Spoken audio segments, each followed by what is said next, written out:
வணக்கம் நேயர்களே, நீங்க கேட்டுட்டு இருக்கிறது ஹோலி கிராஸ் சமுதாய வானொலி 90.4. நம்ம வாழ்நாள்ல நம்ம கூட ஒன்றி போன நிறைய விஷயங்கள் இருக்கு. அது மாதிரி அறிவியல் அப்படிங்கிற ஒரு விஷயமும் நம்ம வாழ்நாள்ல நம்ம கூட ஒன்றி போயிடுச்சுன்னே சொல்லலாம். ஆனா நமக்கு அந்த அறிவியல் நுணுக்கங்கள்லாம் தெரியுமா அப்படின்னா கண்டிப்பா தெரியாதுங்க. அதை தெரிஞ்சுக்கிறதுக்கு தான் இந்த புதிய நிகழ்ச்சி, அது அறிவியல் பலகை அப்படிங்கிற பேர்ல நமக்காக இணைந்து வழங்குறவங்க மத்திய அரசின் விஞ்ஞான் பிரசார் அறிவியல் பலகை, தமிழ்நாடு அறிவியல் தொழில்நுட்ப மையம் ஆகியவற்றோட சேர்ந்து உங்களுக்காக இந்த நிகழ்ச்சியை தொகுத்து வழங்குறது ஹோலி கிராஸ் சமுதாய வானொலி 90.4. கேளுங்க கேளுங்க கேட்டுக்கிட்டே இருங்க. இது ஹோலி கிராஸ் சமுதாய வானொலி 90.4, தென் தமிழகத்தின் முதல் சமுதாய வானொலி. வாங்க நேயர்களே, நிகழ்ச்சிக்கு போலாம்.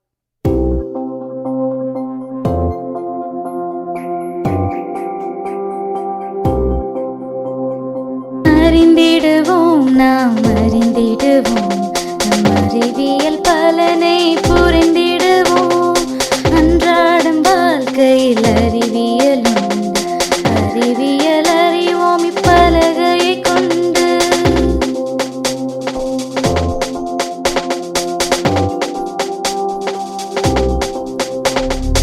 முயற்சி திருவினையாக்கும், அறிவியல் அறிவுகள் தாக்கம். அறிவியல் இன்றி உலகில்லை என்று விஞ்ஞானி வழியிலே புரிவது நன்று.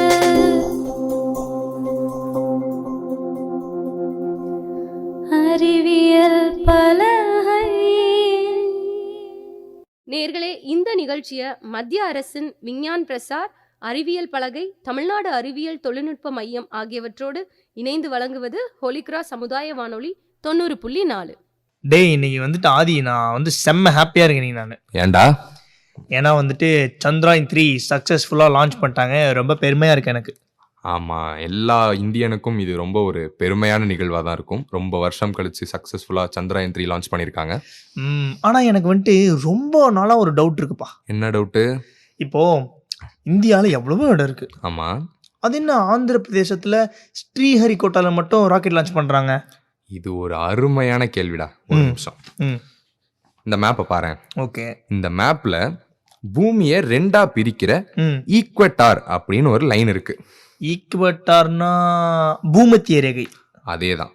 ஈக்வட்டார்னா என்னன்னா பூமியை ரெண்டா பிரிக்கக்கூடிய ஒரு இமேஜினரி லைன், அதாவது கற்பனை கோடு. அதே தான். ஓகே. சோ இந்த ஈக்வட்டாருக்கு மேல டிராபிக் ஆஃப் கேன்சர்னும் ஈக்வட்டாருக்கு கீழே டிராபிக் ஆஃப் கேப்ரிகான்னு இன்னும் 2 கோடுகள் இருக்கு.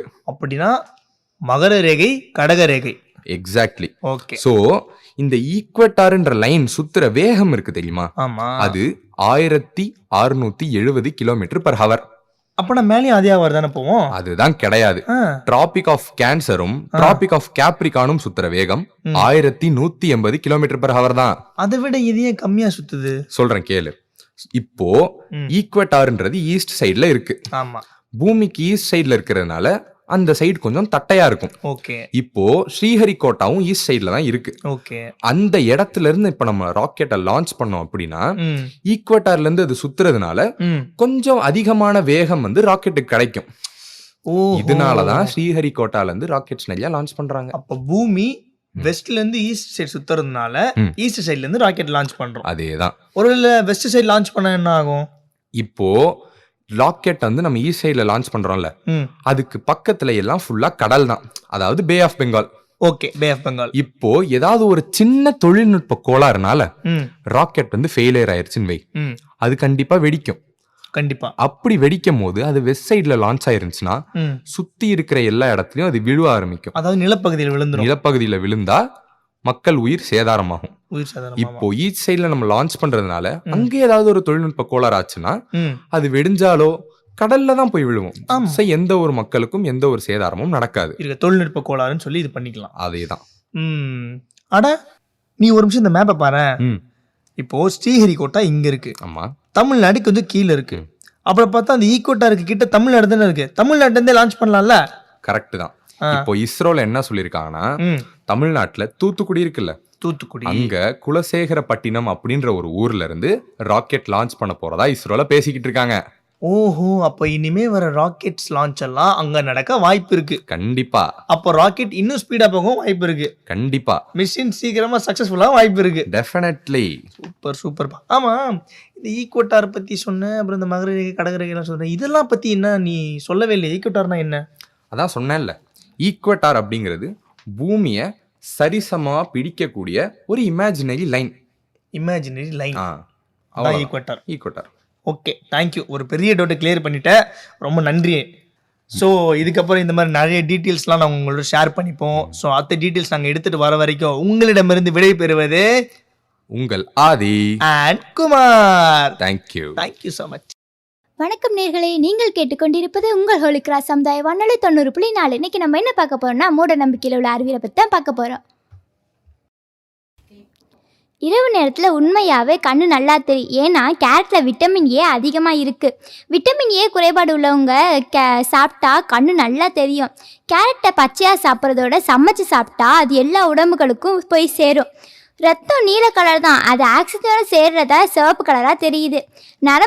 நரம்புகளை உண்மையாகவே எந்த கலரும் கிடையாது. வானவில்லை எப்படி எல்லா கலரும் தெரிஞ்சாலும் சிலர் கண்ணுக்கு குறிப்பிட்ட கலர் தெரியுதோ, அதே மாதிரி தான் நம்ம கண்ணுக்கும் சில கலர் உடம்புல ரத்தம் சிவப்பு கலராக தெரியுது. ஏன்னா இந்த 3 வகையும் எல்லாருக்கும் ஒத்து போகும். கைரேகை இன்னொருத்தவங்க ஒத்து போகுமான்னு தெரியாது.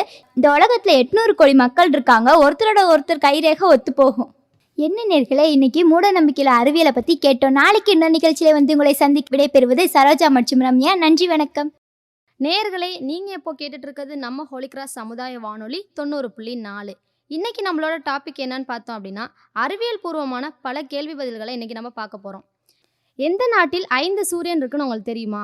கண்டிப்பாக இந்தியாவில் கிடையாதுன்றது உங்கள் எல்லாத்துக்குமே தெரியும். சீனாவில் தான் 5 சூரியன்கள் உதிக்குதுன்னு சொல்கிறாங்க. நிலவில் பருத்தி செடியை வளர்த்த நாடு எதுன்னு தெரியுமா? சீனாவில் தான் ஃபஸ்ட்டு நிலவில் பருத்தி செடியை போய் வளர்த்துருக்காங்க. எந்த விலங்கு தலையில் இதயம் உள்ளதுன்னு உங்களுக்கு தெரியுமா? இறால் மீனுக்கு தான் தலையில் ஒரு இதயம் இருக்குன்னு சயின்டிஃபிக்காக நிரூபித்து சொல்கிறாங்க. மனித உடலில் எந்த பகுதியில் ரத்த ஓட்டம் இல்லை? நம்ம எல்லாத்துக்குமே தெரியும் உதட்டில் ரத்த ஓட்டம் இல்லைன்றது. ஆனால் நீங்கள் கெஸ் பண்ணி பாருங்கள், நம்மளோட கருவிழியில் தான் ரத்த ஓட்டம் இருக்காது. அதனால தான் அந்த இடம் நமக்கு ரொம்ப அழகாக தெரியும். மனித உடலில் வியர்க்காத பகுதி எது? உதடு தான் மனிதனோட வியர்க்காத பகுதி. மனித உடலில் உள்ள எலும்புகளின் எண்ணிக்கை எவ்வளோன்னு உங்களுக்கு தெரியுமா? கண்டிப்பாக எல்லாத்துக்கும் தெரிஞ்சிருக்கும்னு நினைக்கிறேன். 206. ஒரு குழந்தை பிறந்த பிறகு எத்தனை மாதங்கள் சிரிக்க கற்றுக்கொள்கிறது உங்களுக்கு தெரியுமா? ஃபஸ்ட்டு மாதத்துலேயே அது எப்படி சிரிக்கணும், என்ன அதுக்கு தோணுது அப்படின்றத அது ரியலைஸ் பண்ணிவிட்டு நம்மளை பார்த்து நல்லாவே சிரிக்க தொடங்குற காலம் ஃபஸ்ட்டு மாதத்துலேருந்தே ஆரம்பிச்சிடும். மனித மூளை எத்தனை ஆண்டுகளாக வளருதுன்னு தெரியுமா? மூளையே இல்லைன்னு நம்ம நிறைய பேர்த்த கேள்வி பண்ணுறோம். ஆனால் 40 ஆண்டுகளாக மூளை அதோட வளர்ச்சி தொடர்ந்துக்கிட்டே தான் இருக்குது. எந்த பறவை மரத்தில் அமராதுன்னு உங்களுக்கு தெரியுமா? கிளி, மயில், இந்த மாதிரி பறவைலாம் நீங்கள் நினைப்பீங்க. ஆனால் டைட்டான்ன்ற ஒரு பறவை மட்டும்தான் மரத்திலே அமராது. ஆனால் அதுக்கும் எல்லா பறவைகள் போலவும் ரெக்கை இருக்கும். ஆனால் அது மரத்தில் அமராது. என்ன நேயர்களே, இவ்வளோ நேரம் ரொம்ப இன்ட்ரெஸ்டிங்காக பார்த்துட்டு இருந்திருப்பீங்க. இந்த பொது அறிவெல்லாம் உங்களோட ஃப்ரெண்ட்ஸுக்கும் நீங்கள் போய் சொல்லுங்கள். உங்களிடமிருந்து விடைபெறுவது நான் டென்னிஸ். அடுத்த நிகழ்ச்சியில் சந்திப்போம். நன்றி, வணக்கம். நேயர்களே, நீங்கள் இப்போ கேட்டுட்டு இருக்கிறது நம்ம ஹோலி கிராஸ் சமுதாய வானொலி 90.4. இன்னைக்கு நம்மளோட இன்ட்ரெஸ்டிங் கண்டென்ட் என்னன்னு பார்த்தோம் அப்படின்னா, அறிவியல் தொழில்நுட்ப வளர்ச்சி. ரொம்ப முக்கியமாக நமக்கு தேவையான மின்சாரத்தை பற்றி தான் இன்னைக்கு பார்க்க போகிறோம். மின்சார உற்பத்தியோட உண்மை முகத்தை பற்றி பார்க்க போகிறோம். வாங்க இப்போ கண்டென்ட்குள்ளே போகலாம். அதிகமான உற்பத்தி மின்சார உற்பத்தின்னு தான் சொல்கிறாங்க. அதாவது ஒரு எனர்ஜி மீன்ஸ் ஆற்றலை ஆக்கவோ அழிக்கவோ முடியாது. எலக்ட்ரிசிட்டி ஒரு எனர்ஜின்னு சொல்கிறாங்க. எலக்ட்ரிசிட்டியை நம்ம எப்போ வேணால் யூஸ் பண்ணிட்டு நம்ம பாட்டுக்கு இருக்கோம். ஆனால் அது எப்படி யூஸ் ஆகுதுன்னு நீங்கள் யோசிச்சு பார்த்துருக்கீங்களா? ஒரு நிமிஷம். எலக்ட்ரிசிட்டிக்கு இவ்வளோ அமௌண்ட் கட்டுறோமான்னு நினச்சி, பட் எவ்வளோ அது எலக்ட்ரிசிட்டி எப்படி யூஸ் ஆகுதுன்றது நிறைய பேருக்கு தெரியல. அதை பற்றி இன்றைக்கி ரொம்ப இன்ட்ரெஸ்டிங்காக நம்ம தெரிஞ்சுக்கலாம். எலக்ட்ரிசிட்டி ஒரு எனர்ஜி. இந்த எனர்ஜி என்ன ஆகுது அப்படின்னா, எனர்ஜி நிலக்கரியாக நல்லா எரிச்சு அந்த விறகை எரிக்கும் போது அதில் உள்ள வெப்பம் எலக்ட்ரிசிட்டிலேருந்து கன்வெர்ட் ஆகுது. இதை தான் ஒரு எலக்ட்ரிசிட்டியோட மின்சார உற்பத்தின்னு சொல்கிறாங்க. இதில் 60% இப்படி ஒரு எலக்ட்ரிசிட்டி இருக்குன்னு சொல்லிட்டு உங்களுக்கு தெரியுமா? 60% தான் மின்சார உற்பத்தின்னு சொல்கிறாங்க. நியூக்ளியர் ஹோல்ஸ் ஆல்மோஸ்ட் 1.9 முதல் 2.9 வரைக்கும் ப்ரெசென்ட் ஆகிருக்கு. இந்த எலக்ட்ரிசிட்டி ஜென்ரேட்டர் ப்ரொடியூஸ் பண்ணுது. இந்த ஜென்ரேட்டர் ப்ரொடியூஸ் பண்றதுனால இதுக்கு பேர் என்ன சொல்றாங்க அப்படின்னா தெர்மல் கான்வெர்ட் எலக்ட்ரிசிட்டின்னு சொல்றாங்க. கோல் பவர் பிளான்ட் ஒவ்வொரு வருஷமும் கோல் எரிக்கிற புகை 10,000 டன் சல்ஃபர் டை ஆக்சைடும் 10,200 டன்ஸ் நைட்ரஜன் ஆக்சைடையும் 37 லட்சம் கார்பன் டை ஆக்சைடையும் வெளியிடுது. கோல் மிஷின் 80,000லேருந்து 1,15,000 டெத்ஸ் எவ்ரி இயர்ல நடந்துட்டு இருக்கு. டெத் மட்டும் இல்லாம சுவாச ப்ராப்ளம், இதய பிரச்சனை, மன ரீதியான பாதிப்பு டெத்க்கு ஈக்குவலா இந்த மாதிரி gases sulphur dioxide, carbon dioxide, nitrogen oxide, methane, green ஹவுஸ்ன்னு சொல்றாங்க. இப்போ நம்ம பார்த்த இத்தனை ஆக்சைடையும் சேர்த்து தான் ஒரு கிரீன் ஹவுஸ் கேசஸ்ன்னு சொல்றாங்க. இந்த கேஸை வச்சு நியூக்ளியர் வேஸ்டேஜை ப்ரொடியூஸ் பண்றாங்க. இது கம்மியான அளவு எலக்ட்ரிசிட்டியை ப்ரொடியூஸ் பண்ணணும்னு சொல்றாங்க. இதை கூடாங்குளத்துல எப்படி சொல்றாங்கன்னா, அந்த வேஸ்டேஜை என்ன பண்றாங்கன்னா அவங்க ஒரு ப்ராப்பரான இது பண்ணாம விடுறனால தான் அரசு ஒரு சட்டத்தை கொண்டு வருது. அது பேர் AFR அப்படின்னு சொல்லிட்டு அவே ஃப்ரம் ரீச்டு ஃபெசிலிட்டி அப்படின்னு ஒரு சட்டத்தை அறிவிக்கிறாங்க. அது 2022க்குள்ள கட்டணும் அப்படின்னு சொல்றாங்க. சுப்ரீம் கோர்ட் ஆர்டர் தான் இது. அதை எப்படி நம்ம வேஸ்டேஜ் எல்லாம் வெளிவிடாம அடுத்தவங்களுக்கு பாதிப்பை ஏற்படுத்த கூடாம இருக்கிறதுக்காண்டி ஒரு இடமா அதை ப்ரொடியூஸ் பண்றதுக்காண்டி அதை ஒரு இடத்த உருவாக்குறாங்க. அந்த இடம் சரியான இதா இல்லைன்றதுக்காண்டி இந்தியாவில் இந்த சட்டத்தை முக்கியமா கொண்டு வந்திருக்காங்க. இப்படி பண்ணும்போது பூமியோட டெம்பரேச்சர் அதிகமாகி கிரீன் ஹவுஸ், அதாவது ஒரு செடி வச்சிருக்காங்க அப்படின்னா அதை சூழ்ந்து ஒரு கண்ணாடியால மூடப்பட்ட ஒரு இது பண்றாங்க. அதை வெயிலோட ஃபோக்கஸ்க்கு கரெக்டா வைக்கிறாங்க. ஏன் அப்படின்னா பூமி சூரியனோட வெப்பத்தை உள்வாங்கிக்குது. உள்வாங்கி அதை சர்ஃபேஸ்க்கு ரிஃப்ளெக்ட் பண்ணுது. ரிஃப்ளெக்ட் பண்ணும்போது அட்டாமஸ்பியரோட அதோட வாட்டர் கண்டென்ட் கரெக்டாக ஈக்குவலண்ட் ஆயிடுது. இதை தான் என்ன பண்ணுறாங்க அப்படின்னா கிரீன் ஹவுஸ் கேஸ் அப்படின்னு சொல்கிறாங்க. இது என்ன ஆகுது அப்படின்னா வெப்பத்தெல்லாம் ஒரே சமநிலையாக வைக்கிறதுனால பூமியோட வெப்பத்தை வெளியேறாமல் தடுக்கிறதுனால பூமியோட சராசரி வெப்பநிலை சரிசமமாக இருக்குன்னு சொல்கிறாங்க. இதுக்கு பேர் தான் கிரீன் ஹவுஸ் எஃபெக்ட் அப்படின்னு சொல்கிறாங்க. இன்னைக்கு நான் பேசின கண்டென்ட் உங்களுக்கு ரொம்பவே பிடிச்சிருக்கும். நீங்கள் நிறைய தெரிஞ்சிருப்பீங்கன்னு நினைக்கிறேன். நான் உங்கள் டென்னிஸ். டாடா, bye bye. Hi guys, welcome and வணக்கம். இது ஹோலிகிராஸ் சமுதாய வானொலி 90.4. நான் உங்கள் பூமா. இன்றைக்கி என்ன டாபிக் பற்றி நம்ம பார்க்க போகிறோன்னா விட்டமின்ஸ். அதாங்க வைட்டமின். முடிக்கொட்டுனா விட்டமின் ப்ராப்ளம், பல்லாடுனா விட்டமின் ப்ராப்ளம், ஸ்கின் ப்ராப்ளம்னா விட்டமின் ப்ராப்ளம், அப்படி என்னதாங்க இருக்குது இந்த விட்டமினில் நம்மளும் தெரிஞ்சுக்குவோம். என்னென்ன விட்டமின்ஸ் என்னென்ன ஃப்ரூட்ஸில் இருக்குது, அதுக்கேற்ற மாதிரி நம்ம அந்த ஃப்ரூட் அண்ட் வெஜிடபிள்ஸையும் எடுத்துக்கிட்டு விட்டமினோட ஸ்ட்ரென்த்தை நல்லா வளர்ப்போம். அந்த விட்டமின்ஸை பற்றி இன்றைக்கி பார்ப்போம். வைட்டமின் இந்த வார்த்தையெல்லாம் கண்டுபிடிச்சவர், அறிமுகப்படுத்தியவர் எல்லாம் டாக்டர் ஃபெனக். இப்போ பார்ப்போம் என்னென்ன விட்டமின்ஸ் என்னென்ன ஃப்ரூட்ஸில் வெஜிடபிள்ஸில் இருக்குது நம்ம தெரிஞ்சுப்போம். மொத்தம் விட்டமினோட டைப்ஸ் 10 டைப்ஸ் இருக்குங்க. அதில் விட்டமின் ஏ எதில் இருக்குன்னா egg, cheese, butter, papaya, carrot, milk, cabbage. Vitamin B1 எதில் இருக்குன்னா peas, meat, potato, soya beans, milk. Vitamin B2 எதில் இருக்குன்னா green vegetables, meat, cheese, soya beans, milk. ஆனால் இருக்கிறதெல்லாம் எல்லாமே எல்லா வெஜிடபிள்ஸ்லையும் எல்லா ஃப்ரூட்ஸ்லையும் ஒரே விட்டமின் தாங்க இருக்கும். எல்லா ஃப்ரூட்ஸையும் எல்லா வெஜிடபிள்ஸையும் நம்ம சாப்பிட்றது ரொம்ப நல்லதுங்க. அடுத்து விட்டமின் பி எதில் அதிகமாக இருக்கும்னா tomato, potato, peanut, banana, fruits. Vitamin B6 எதில் இருக்குன்னா dry fruits, peas, fish, meat, milk. அடுத்து vitamin B12 egg, meat, liver, cheese, milk. Vitamin C எதில் அதிகமாக இருக்குன்னு பார்த்தா டொமேட்டோ, ஆரஞ்சு, லெமன், கிரேப்ஸ். அடுத்து vitamin D egg, milk, fish, sunlight. Vitamin E எதில் இருக்குன்னா banana, soybeans, egg. Vitamin K எதில் இருக்குன்னா டொமேட்டோ, சோயாபீன்ஸ், க்ரீன், கேபேஜ். இதாங்க விட்டமின்ஸோட டைப்பு. 10 டைப்ஸ் இருக்குது. ஃப்ரூட்லையும் வெஜிடபிள்ஸ்லைனா அதிகமாக விட்டமின்ஸ் இருக்குது. இந்த ஃப்ரூட்ஸ் அண்ட் வெஜிடபிள்ஸையும் நீங்கள் எடுத்துக்கிட்டு தேவையான விட்டமின்ஸோட ஸ்ட்ரென்த்தை நம்ம வளர்த்துக்கலாம். மீண்டும் மற்றொரு நிகழ்ச்சியில் உங்களை சந்திக்கும் வரையில் விடைபெறுவது நான் உங்கள் பூமா. நன்றி, வணக்கம். ஹாய், ஹலோ, வணக்கம் அண்ட் வெல்கம். நீங்கள் கேட்டுக்கொண்டிருப்பது ஹோலிகிராஸ் சமுதாய வானொலி 90.4. நான் உங்கள் அக்ஷயா. இன்னைக்கு எதை பற்றி டாபிக்ல போகிறோம்? டாபிக் போகிறதுக்கு முன்னாடி எல்லாத்தோட வயசையும் தெரிஞ்சுக்கணும்னு ஆசைப்படுறேன். உங்கள் எல்லாத்துக்கும் எவ்வளோ வயசு இருக்கும்? மினிமம் 60க்குள்ளேயாவது இருப்பீங்க பார்த்தீங்களா? எப்படியோ 20, 22, 18 வயசை கண்டிப்பாக தாண்டி தான் வந்திருப்பீங்க. இந்த மாதிரி 22 வயசில் ஒருத்தர் சயின்டிஸ்ட் ஆயிருக்காரு. அதுவும் நம்ம இந்தியாவில்னு சொல்லும்போது நம்ப முடியுதா உங்களால்? அவர் தான் இன்னைக்கு நம்மளோட கண்டென்ட்டே. இந்தியாவின் இளம் விஞ்ஞானி வீரர், யங் சயின்டிஸ்ட் அப்படின்னு எல்லாத்துலேயுமே போற்றப்படுறவர் யாருன்னா பிரதாப். இவர் யார், இவர் என்ன கண்டுபிடிச்சாரு, இவரோட வெற்றி கதை என்ன, அவரோட பயணம் என்ன, எல்லாத்த பற்றியும் இப்போ நம்ம பார்க்க போகிறோம்.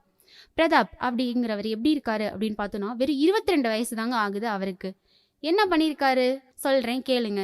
இயற்கை பேரிடர்கள் சமயங்கள்லாம் வந்து எல்லை பாதுகாப்புக்காகவும், அதுக்கப்புறம் விவசாயிகளுக்கு உதவுறது, விவசாயம் பண்றதுக்கு உதவுறதுன்னு நிறைய விஷயங்கள்ல வந்து புதுசா ஐடியாக்களை கண்டுபிடிச்சு புதுசா ஐடியாஸை வந்து கிரியேட் பண்ணி அவரு ஹெல்ப் பண்ணிட்டே தாங்க இருந்திருக்காரு. எதன் வழியா பார்க்கும்போது ட்ரோன் மூலமா. சமீபத்துல நம்ம ஊர்ல வந்து அதிகமா எல்லாத்தாலையும் யூஸ் பண்ணிட்டு இருக்க ஒரு தொழில் எதுன்னு பார்த்தோம்னா ட்ரோன் தாங்க. தெற்கு கர்நாடகாவில் சமீபத்தில் ஏற்பட்ட வெள்ளத்தினால ஆயிரக்கணக்கான மக்கள் வந்து தனிச்சு விடப்பட்டாங்கங்க. அந்த சமயத்தில் இவர் 22 வயசான பிரதாப் வந்து என்ன பண்ணுறாரு அப்படின்னு பார்த்தோன்னா, தன்னோட ட்ரோன்களை வந்து யூஸ் பண்ணி அவங்களுக்கு உணவு, நிவாரண பொருள் எல்லாத்தையுமே வந்து வழங்கியிருக்காருங்க. மைசூரில் JSS கலை வணிகம் மற்றும் அறிவியல் கல்லூரியில் BSc பட்டதாரியாக வந்து படிச்சுட்டு இருக்காருங்க. BSc பட்டதாரியான பிரதாப் ட்ரோன் விஞ்ஞானி அப்படின்னே வந்து எல்லாத்தாலையும் இப்போ வந்து பாராட்டப்பட்டு இருக்காருங்க. பிரதாப் தன்னோட 14 வயசுல இருந்து ஃபர்ஸ்ட் ட்ரோனை வந்து கையாள தொடங்குறாருங்க.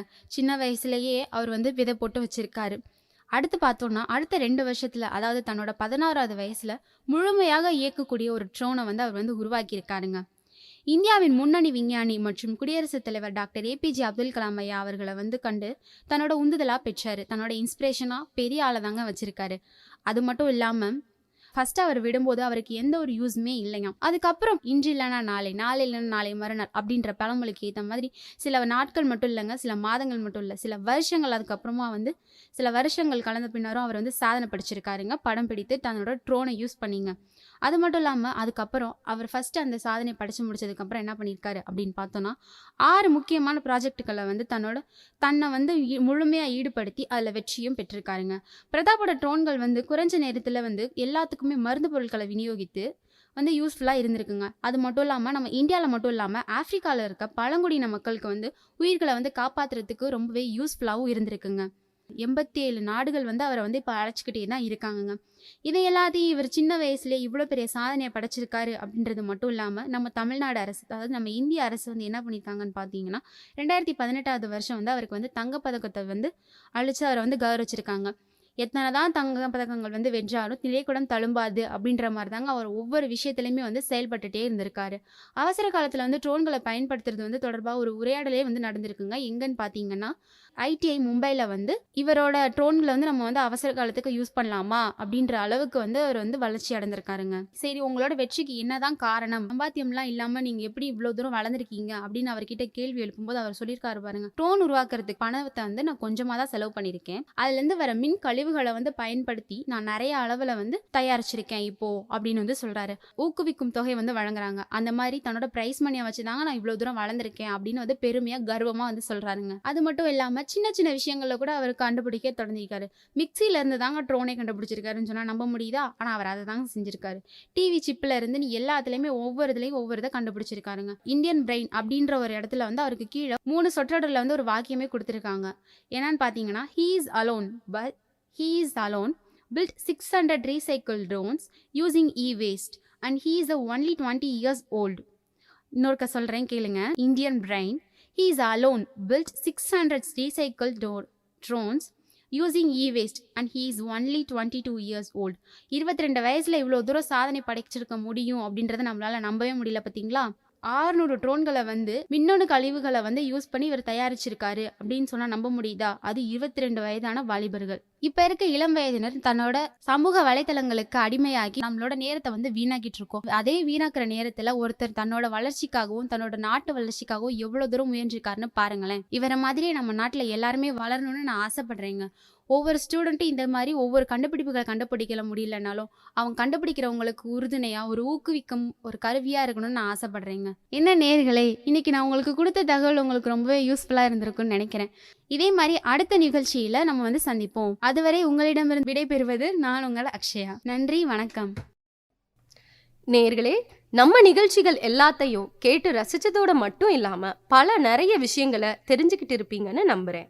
இதே மாதிரி பல புதிய தகவல்களோட உங்களை மறுபடியும் வந்து சந்திக்கிறேன். நன்றி, வணக்கம்.